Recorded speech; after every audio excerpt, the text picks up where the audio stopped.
নমস্কার, আমি মধুমিতা। জ্যোতিষ সমীরণ এই চ্যানেলে আপনাদের সকলকে স্বাগত। আশা করি সকলে ভালো আছেন। আজকে আমি বলবো যারা আষাঢ় মাসে জন্মগ্রহণ করেছেন, এই আষাঢ় মাসে যারা জন্মগ্রহণ করেছেন তাদের চরিত্রে একটা বিশাল বৈচিত্র্য আছে। প্রথমেই বলি, আষাঢ় মাসটা শুনলে কি মনে হয়? মনের মধ্যে একটা বৃষ্টি, একটা আনন্দ। আষাঢ় মাসের যারা জন্মেছেন তারা কিন্তু শান্তি নিয়ে আসেন, সবার মনে শান্তি দেওয়া, আনন্দ দেওয়া, এটা কিন্তু আপনাদের বৈশিষ্ট্য। সত্যি কথা বলতে কি, এই প্রচণ্ড গরমের পর যেমন আষাঢ় মাস আসে, তেমনি মানুষের যখন প্রচণ্ড অশান্তি হয় মনে, এই আষাঢ় মাসে যারা জন্মগ্রহণ করেছেন তারা কিন্তু ধৈর্যশীল হন। তারা কিন্তু লোকের মনে শান্তি দেওয়ার একটা আপ্রাণ চেষ্টা তার মধ্যে আছে এবং তাদের ব্যবহারেই এটা প্রকাশ পায়। সংসারে বলুন, অফিসে বলুন, কর্মক্ষেত্রে বলুন, দেখবেন সেখানে অনেক গন্ডগোল, অনেক ঝামেলা হতেই পারে সব জায়গায়। কিন্তু এই আপনারা যারা আষাঢ় মাসে জন্মেছেন তারা কিন্তু শান্তি আনার চেষ্টা করেন, ঝগড়াঝাটিগুলো মিটিয়ে দেওয়ার চেষ্টা করেন। এটা কিন্তু আপনাদের মানে বিশাল চরিত্রের বৈশিষ্ট্য। আপনারা শান্তি দিতে ভালোবাসেন, মানে মনটাকে সবসময় আনন্দ দেওয়াটাও যেন একটা আপনাদের ইচ্ছা। সবাইকে হাসাতে, সবাইকে আনন্দ দিতে, সবার সঙ্গ দিতে খুব ভালোবাসেন। তবে একটা কি, এই আষাঢ় মাসে যারা আপনারা জন্মেছেন তারা কিন্তু একটু চঞ্চল টাইপের। কি বৃষ্টিটা কি মনে হচ্ছে, এই থামলো, এই আবার হলো, এরকম হয় না? কখনো খুব চঞ্চল, কখনো আবার অন্যদিকে মন, কখনো আর মনে হচ্ছে আজকে এই কাজটা করি, আবার মনে হচ্ছে না ঠিক আজকে এইটা ভাল লাগে না, কালকে মনে হচ্ছে না ওই কাজটা করলে বেশি ভাল লাগবে, বা আজকে মনে হচ্ছে না এর সঙ্গে একটু বন্ধুত্বটা বেশি ভাল লাগছে, কিন্তু দেখা যাবে কালকে তাকে পাত্তাই দিলেন না, আর একজনের সঙ্গে গল্প করতে শুরু করলেন।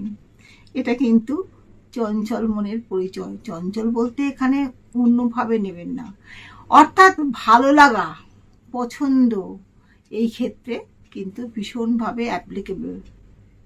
দেখবেন হঠাৎ করে বৃষ্টি, হঠাৎ করে শান্ত, হঠাৎ করে প্রবল ঝড়, আবার কখনো টিপ টিপ টিপ টিপ বৃষ্টি।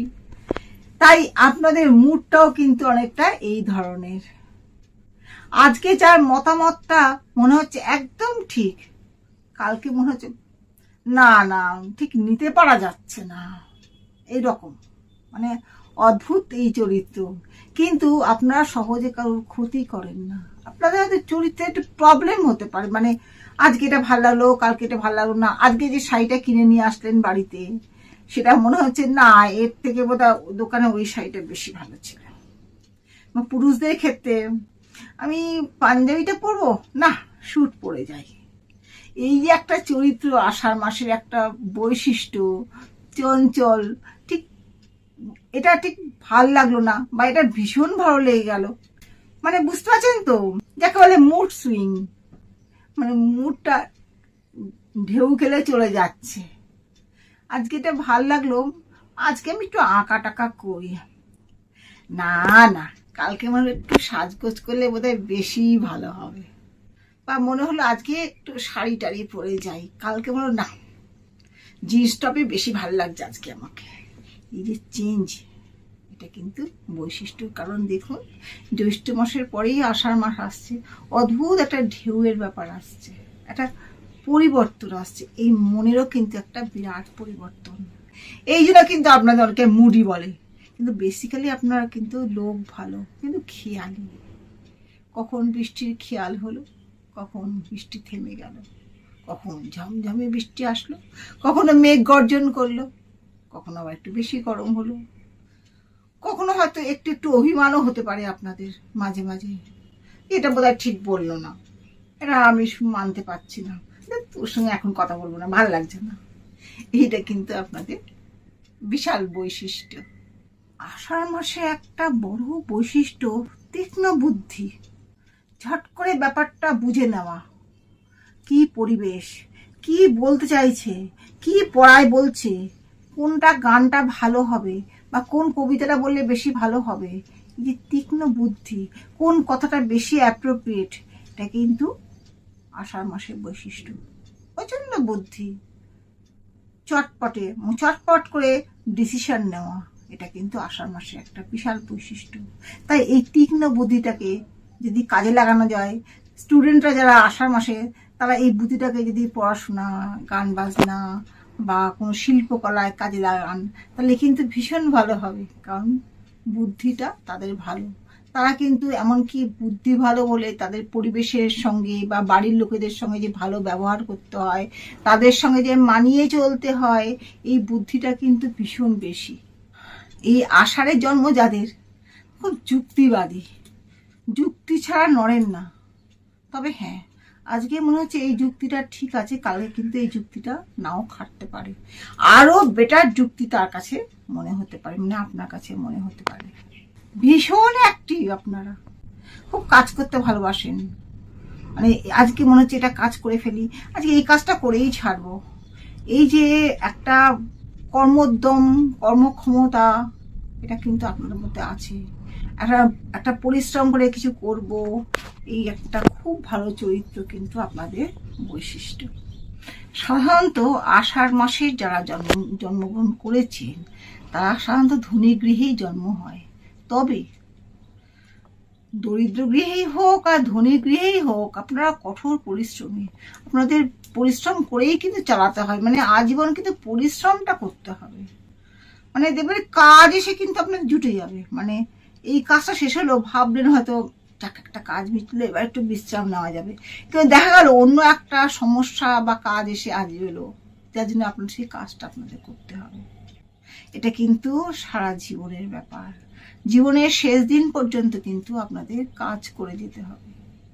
আপনারা ভাবলেন আমরা মহিলারা তো কাজই করি, মহিলাদেরও করতে হবে, পুরুষদেরও করতে হবে, কাজ আসবে, কাজ করে যেতে হবে তাদের। আপনাদের জীবনের যেটা পরিবর্তন আসবে সেটা 10 বছর অন্তর অন্তর, প্রতি 10 বছর, ধরুন জন্মের পরে 10 বছর তখন একটা পরিবর্তন আসলো, 20 বছর একটা পরিবর্তন আসলো, 30 বছর একটা পরিবর্তন আসলো। পরিবর্তন বলতে অনেক রকম পরিবর্তন, কর্মক্ষেত্রে পরিবর্তন, সংসারে পরিবর্তন, দৈহিক পরিবর্তন, এমনকি মানসিক পরিবর্তন, পছন্দের পরিবর্তন, এটা হবেই। এটা কিন্তু 10 বছর অন্তর অন্তর আপনাদের এই পরিবর্তনটা আসবে। সম্পাদক, দালাল, এইসব কাজগুলো কিন্তু ভীষণ ভালো। আপনার রিপোর্টার হতে চান কিন্তু ভীষণ ভালো বলতে পারবেন, ভীষণ ভালো রিপোর্টারের কাজ করতে পারে, ভীষণ ভালো সংবাদ সংগ্রহ করতে পারবেন।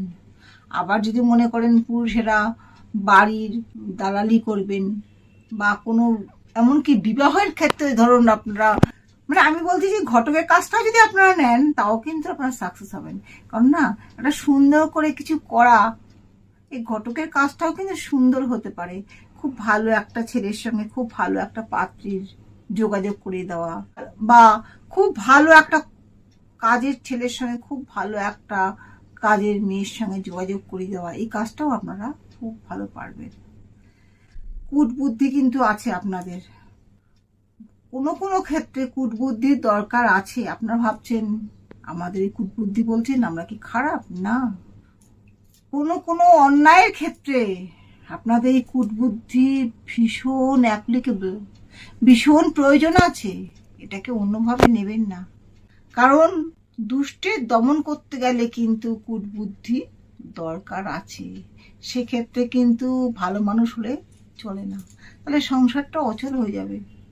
সবাই যদি খুব সরল হয় তাহলে কিন্তু কিছু মন্দ ব্যক্তিরা সুবিধা নিতে পারেন, সেক্ষেত্রে কূটবুদ্ধি দরকার আছে। সেক্ষেত্রে ধরুন আপনাদের শত্রু, তাদের কিভাবে দমন করবেন, বা আপনাদের যারা ক্ষতি চাইছে তাদের কিভাবে দমন করবেন, এটা কিন্তু সেই কূটবুদ্ধির কথা বলছি, সেটা কিন্তু আপনাদের আছে। বা ব্যবসায় ক্ষেত্রে আপনারা কি করে এগিয়ে যাবেন অন্যদের থেকে, সেই ব্যবসায়িক বুদ্ধি বলুন, ব্যবসায়িক বুদ্ধি বলুন, সেটাও আপনাদের খুব ভালো আছে। এছাড়া আপনারা যদি দোকানদার হন বা সেলস বয় বা সেলস গার্ল হন, ভীষণ ভালো বলতে পারবেন। একটা যদি মেডিকেল রিপ্রেজেন্টেটিভও হন, তাহলে ওই ওষুধ সম্বন্ধে সুন্দর করে একটা প্রেজেন্টেশন দেওয়া, সেটা আপনাদের বিরাট বৈশিষ্ট্য। বা আপনার যদি একটা কসমেটিক্সের দোকানে যান বা কসমেটিক দোকানে মানে সেলস গার্ল হন, সেই কসমেটিক্সটা যে কত সুন্দরভাবে ব্যবহার করা যায়, সেটার ব্যবহারটা কিভাবে হয়, কি কি উপকারিতা, সেগুলোও কিন্তু আপনারা সুন্দরভাবে বলতে পারেন। ধরুন একটা ক্রিমটা কি কি ভালো, আরো সুন্দর করে বলা, এগুলো কিন্তু আপনারা খুব ভালো পারেন। দেখবে কোনো কিছু ধরুন সেলাই করছে, ওটাকে আরো সুন্দর করে কি করে করা যায়, কি একটু ভালো সাজা, কেউ সেজে আসলো তাকে একটু মডিফাইড করে দেওয়া, এগুলো কিন্তু আপনারা খুব ভালো পারেন। যারা প্রচণ্ড রেগে আছেন তাদের শান্ত করাটাও কিন্তু আপনাদের একটা বিরাট চরিত্রের বৈশিষ্ট্য। খুব সুন্দর বুঝিয়ে খুব ভালো কথা বলে তাদের শান্ত করাটা, এটাও কিন্তু আপনাদের একটা বিরাট বৈশিষ্ট্য। দেখুন, মিলিয়ে দেখুন আপনাদের এই গুণটা আছে কিনা। বিভিন্ন কর্মক্ষেত্রে আপনাদের অভিনব প্রথা তৈরি করাটা আপনাদের একটা বৈশিষ্ট্য। ধরুন আপনারা কোনো নাটক লাইনে বা সিনেমা লাইনে আছেন, সেখানে কিভাবে সেটাকে প্রয়োগ করলে বেশি সুন্দর হবে। বা ধরুন কোনো একটা ব্যবসার ক্ষেত্রে আপনারা হয়তো সেক্রেটারি বা অ্যাডভাইজার, সেখানে ব্যবসাটা আরো সুন্দরভাবে লোকের কাছে কিভাবে পৌঁছাবে, আর যে প্রেজেন্টেশনটা, এটা আপনারা খুব ভালো বুঝতে পারেন। ব্রেনের একটা স্কোপ, একটা বৈশিষ্ট্য নিতে পারবে সবাই, যাতে সবাই ওই জিনিসটাকে যে সুন্দর, ধরুন একটা যদি ব্লাউজে বিক্রি করেন, দেখবেন সেই ব্লাউজের কোথায় একটা ডিজাইন করলে লোকের চোখে পড়বে, সেগুলো আপনারা কিন্তু সুন্দর অ্যাডভাইস দিতে পারেন। বা ছেলেদের ট্রাউজারের কাটিংটা কীরকম হলে বেশি চোখে পড়বে, বেশি সুন্দর হবে, এই অ্যাডভাইসগুলো আপনারা খুব ভালো দিতে পারেন। দেখবেন চট করে ব্যবসায়িক বুদ্ধিটা আপনাদের এসে যায়। যদি একটা কনফারেন্স হয়, দেখবেন আপনাদের মতটা চট করে লোকে নিয়ে নেবে। মানে যারা কনফারেন্সে উপস্থিত আছেন বা সংসারে যারা উপস্থিত আছেন, আপনাদের মতটা কিন্তু তারা খুশি হয়ে নেবে, কারণ আপনারা খুব পারফেক্ট অ্যাডভাইস দিতে পারেন। আপনাদের মধ্যে কনভিন্স করার ক্ষমতা অসীম। কোনো একটা কাস্টমারকে, ধরুন আপনারা একটা ট্রেডিং ব্যাপারে আছেন, কাস্টমারকে কনভিন্স করা, এটা আপনাদের বিরাট বৈশিষ্ট্য। যারা আষাঢ় মাসে জন্মেছেন, আগেও বলেছি, যারা একটু রেগে আছে তাদের শান্ত করা, এগুলো কিন্তু আপনাদের চরিত্রের বৈশিষ্ট্য। এই গুণগুলো কিন্তু ভাবা যায় না যে সংসারে কতটা শান্তি আসে, সংসারে ছাড়াও কর্মক্ষেত্রে কতটা শান্তি আনে। মানে আপনারা কিন্তু অনেকের মনে আপনারা ঠাঁই করে নেন। আপনাদের নিয়ে মনে হবে কর্মক্ষেত্রে যে না, একে ছাড়া আমাদের চলছে না, সংসারে এ না হলে আমাদের ঠিক পেরে উঠতাম না।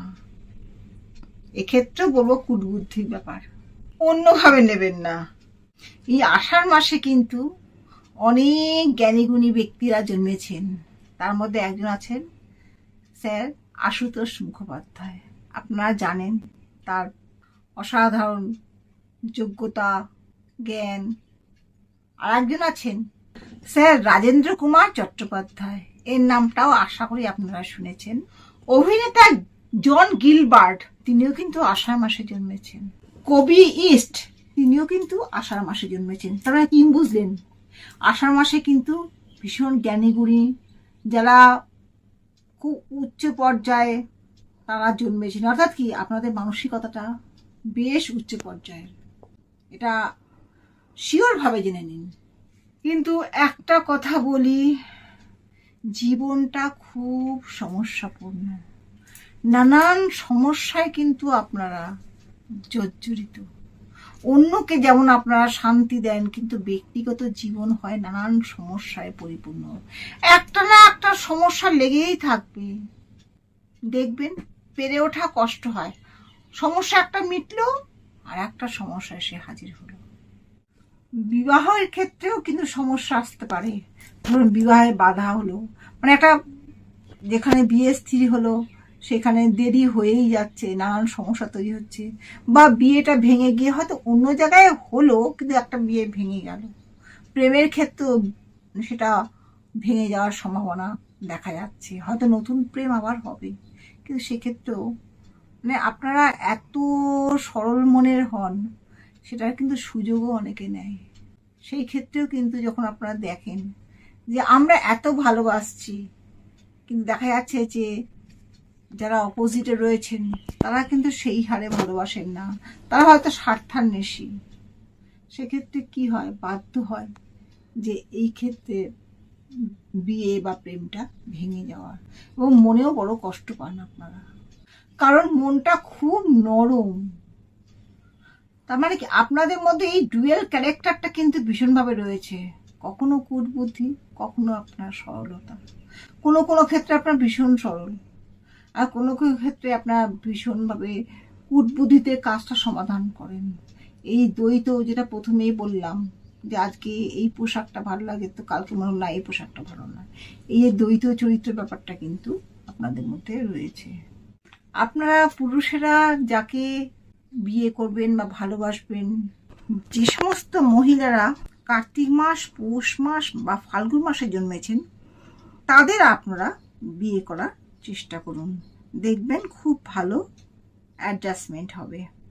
আর মহিলারা যারা মনে করেন বিয়ে করবেন বা ভালোবাসবেন কাউকে, যে সমস্ত পুরুষদের রাশি তুলা রাশি, মিথুন রাশি, ধনু রাশি বা কুম্ভ রাশি, তাদের সঙ্গে বনিবনা খুব ভালো হবে।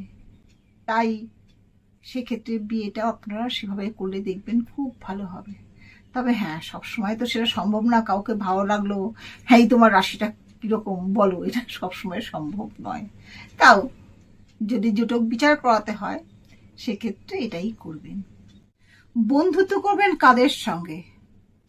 আষাঢ় মাস, কার্তিক মাস, পৌষ মাস, ফাল্গুন মাস যাদের জন্ম, তাদের আপনারা নিশ্চিন্তে বন্ধুত্ব করুন। ভালো বন্ধু হবে, খুব কাছের হবে, তারা খুব ম্যাচিং হয় এদের। আর একটা কথা বলি, আষাঢ় মাসে যারা জন্মেছে তাদের স্বাস্থ্য কিন্তু ভালো যাবে না, মাঝে মাঝে কিছু না কিছু সমস্যা থাকবে। আপনারা মনে করছেন আমার স্বাস্থ্য খুব ভালো, কিন্তু দেখবেন ভেতরে কিছু না কিছু সমস্যা রয়েছে। নর্মাল ক্ষেত্রেও তারা খুব ভোগে, কষ্ট পায়। কারণ দেখুন, হঠাৎ করে জ্যৈষ্ঠ থেকে আষাঢ়, চেঞ্জ অফ ওয়েদার, এরকম ওয়েদারে তো আপনারা জন্মেছেন, ফলে আপনাদের শরীর কিন্তু জন্মের সময় এই চেঞ্জ অফ ওয়েদারটাকে নিতে কষ্ট হয়েছে। নার্ভাসনেস বা স্নায়ু দৌর্বল্য, এটা কিন্তু আপনাদের খুব থাকবেই, মানে থাকবেই থাকবে। কোনো একটা কাজ করতে গেলে নার্ভাসনেস বা ছোটোখাটো ব্যাপারও টেনশন, এটা কিন্তু আপনাদের হবে। জীবের জড়তা অনেক সময় কিন্তু এসে যেতে পারে, কথা বলতে বলতে জড়তা এসে গেল, এটা কিন্তু হয়েই থাকে। মানে আমি বলতে চাইছি, পরিষ্কার কথা বলতে বলতে হঠাৎ অপরিষ্কার কথা বেরিয়ে আসলো, জীবের জড়তা, এটা কিন্তু হয়। লাংস প্রবলেম কিন্তু আসবে, আপনারা চেষ্টা করবেন এর জন্য আদা, তুলসী পাতা, এইগুলো আপনারা নেওয়ার চেষ্টা করবেন, মানে খাওয়ার চেষ্টা করবেন, এগুলোতে কিন্তু আপনাদের উপকার হবে। কাজ করতে করতে মাঝে মাঝে কিন্তু অবসন্নতা, এটা কিন্তু আসবে, দেখবেন মনে হয় আর করতে পারছি না, এবার একটু বিশ্রামের খুবই দরকার, বা একটু কোথাও ঘুরে আসি, বড় ক্লান্ত, এই অবসন্নতা ভাব কিন্তু মাঝে মাঝেই এসে পড়বে।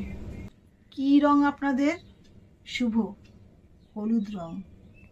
আপনারা যদি হাতির দাঁতের কিছু গয়না বা কোনো কিছু অলংকার ব্যবহার করেন, তাহলে কিন্তু আপনাদের পক্ষে খুব শুভ।